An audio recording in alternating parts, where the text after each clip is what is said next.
Shinaz's tent at the edge of the Tabqa camp for displaced people is desperately empty.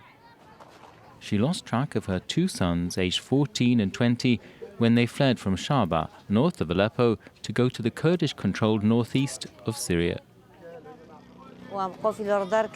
We fled with the convoy, and when we stopped to rest, we saw my son had disappeared. He was sleeping on a car roof on mattresses, and apparently he fell and got lost. My second son was riding behind us on his motorbike, and he disappeared. We don't know whether he was captured or simply disappeared. Her husband went to try and find them in hospitals in the Aleppo region, but without success. Such disappearances have, over the last 20 days, been a heavy toll on the camp's residents. They're living with no heating, little water to wash, and the minimum to eat. Asman's son was working in an army clinic at the time of the attack by pro-Turkish factions. One of her son's colleagues, who recently arrived at the camp, was able to give her some information.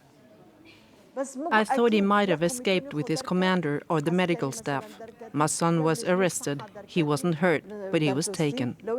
I asked where he had been taken, and he said, "I don't know."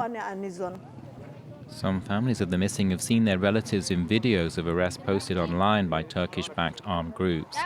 Given the number of families concerned, a committee has been set up to help.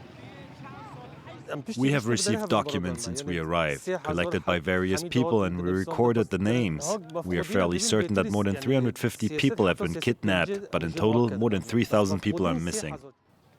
Unable to carry out a proper investigation, they can only document the disappearances. That leaves the families no choice but to wait, fearing the worst.